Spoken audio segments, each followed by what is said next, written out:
એક સમજુ પિતાનો પોતાના દીકરા માટે લખેલો પત્ર. પ્રિય પુત્ર, આ પત્ર હું તને 3 કારણોસર લખું છું. જીવન, નસીબ અને મૃત્યુ કોઈ જાણી શક્યું નથી, તો અમુક વાત જરૂરી છે કે વહેલામાં વહેલી કહી દેવામાં આવે. હું તારો પિતા છું અને આવી વાત જો હું નહીં કહું તો તને કોઈ જ નહીં કહી શકે. આ બધી વાત હું મારા અનુભવથી કહું છું અને જો હું નહીં કહું તો પણ તું મારા જીવનથી શીખીશ જ, પણ ત્યારે તને વધુ તકલીફ પડશે. કદાચ સમય પણ નહીં હોય. જીવન સારું ને શાંતિથી જીવવા આટલું જ કરજે. જો કોઈ તારી સાથે સારો વ્યવહાર ના કરે તો મનમાં ના લાવીશ. તારી સાથે સારી રીતે વર્તવાની ફરજ ફક્ત મારી અને તારા મમ્મીની જ છે.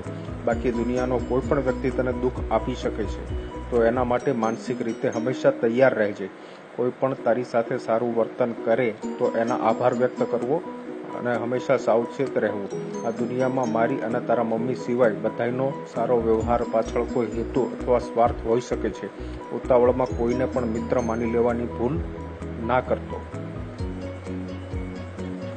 દુનિયામાં કોઈ પણ એવી વસ્તુ નથી કે જેના વગર જીવી ના શકાય. આ વાત તને ખાસ કામ લાગશે જ્યારે તને કોઈ તર છોડી દેશે કે તારી પસંદની વ્યક્તિ કે વસ્તુ તને નહીં મળે. જિંદગી છે, ચાલ્યા જ કરે છે અને બધી વસ્તુ કે વ્યક્તિ વગર ખુશ રહેતા શીખજે.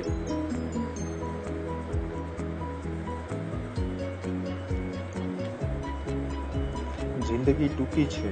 જો તું આજનો દિવસ વેડફીશ તો કાલે તને જિંદગી પૂરી થતી લાગશે. તો જિંદગીના દરેક દિવસ, દરેક પળનો સદુપયોગ કરજે.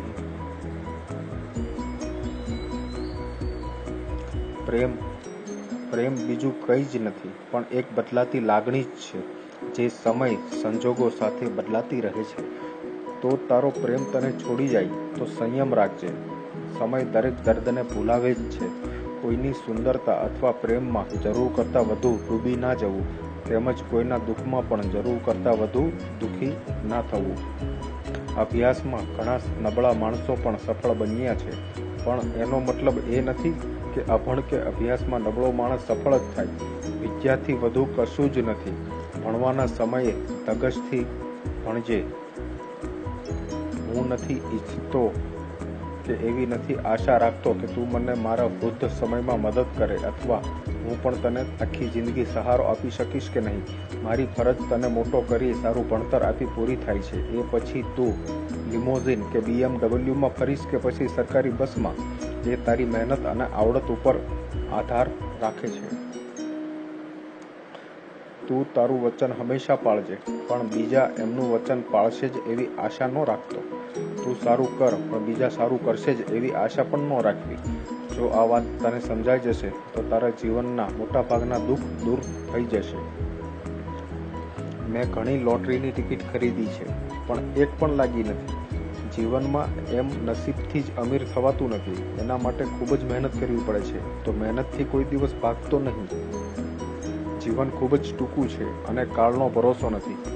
તો જેટલો વધુ સમય આપણે સાથે વિતાવી શકીએ વિતાવી લઈએ, કારણ કે આવતો જન્મ તો આવશે જ, પણ એ જન્મમાં આપણે મળીશું કે નહીં તે ખબર નથી. તો આ જન્મમાં વધુમાં વધુ સમય પરિવાર સાથે વિતાવીએ.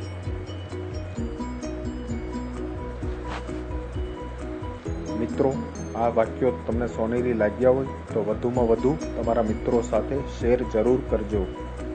આભાર.